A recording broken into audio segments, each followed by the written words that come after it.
Chapter 4 Animal Pills. At this point, George suddenly had an extra good wheeze. Although the medicine cupboard in the house was forbidden ground, what about the medicines his father kept on the shelf in the set next to the henhouse? The animal medicines? What about those? Nobody had ever told him he must touch them. Let's face it, George said to himself. Hairspray and shaving cream and shoe polish are all very well, and they will no doubt cause some splendid explosions inside the old geezer. But what the magic mixture now needs is a touch of the real stuff, real pills and real tonics to give it punch and muscle. George picked up the heavy 3/4 full saucepan and carried it out of the back door. He crossed the farmyard and headed straight for the shed alongside the henhouse. He knew his father wouldn't be there. He was out haymaking in one of the meadows. George entered the dusty old shed and put the saucepan on the bench. Then he looked up at the medicine shelf. There were 5 big bottles there. 2 were full of pills, 2 were full of running stuff, and 1 was full of powder. I'll use them all, George said. Grandma needs them. Boy, does she need them. The first bottle he took down contained an orange-colored powder. The label said, for chickens with fall pest, hen gripe, sore beaks, gammy legs, cockroaches, eggs, trouble, brudeness, or lots of feathers. Mix 1 spoonful only with each bucket of feed.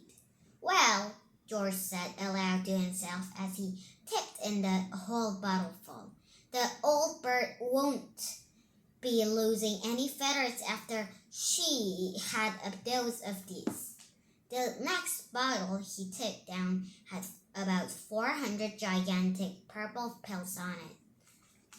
For horses with horse throat, it said on the label. The horse-throated horse should suck 1 pill twice a day. Grandma may not have a horse throat, George said, but she's certainly got a sharp tongue. Maybe they'll cure that instead.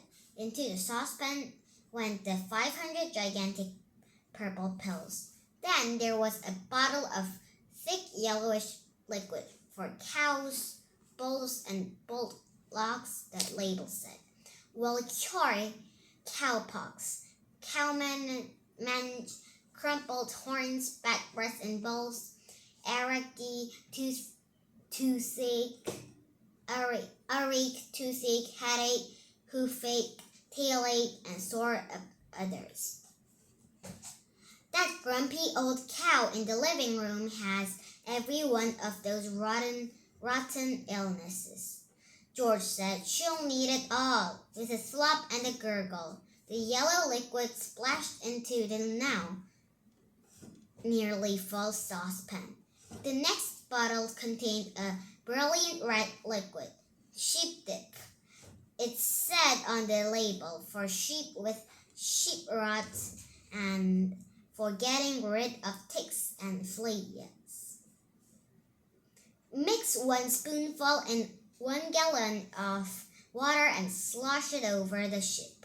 Caution, do not make the mixture any stronger or the wool will fall out and the animal will be naked. By gum, said George, how I'd love to walk in and slosh it all over old Grandma and watch the ticks and fleas go jumping off her, but I can't. I mustn't. So she'll have to drink it instead. He poured the bright red medicine into the saucepan. The last bottle on the shelf was full of pale green pills, pig pills. The label announced it, for pigs with pork prickles, tender trotters, bristle blight, and swine sickness. Give 1 pill per day.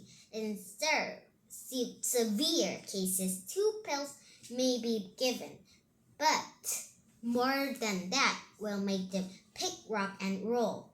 Just the stuff, said George, for that miserable old pig back there in the house. She'll need a very big dose.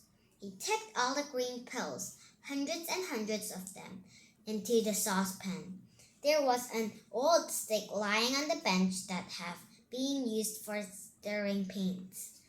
George picked it up and started to stir his marvelous concoction. The mixture was as thick as cream, and as he stirred and stirred, many wonderful colors rose up from the depths and blended together: pinks, blues, greens, yellows, and browns. George went on stirring until it was all well mixed. But even so, there were still hundreds of pills lying on the bottom that hadn't melted. And there was his mother's splendid powder puff floating on the surface. I shall have to boil it all up, George said. 1 good quick boil on the stove is all it needs. And with that, he staggered back towards the house with the enormous heavy saucepan.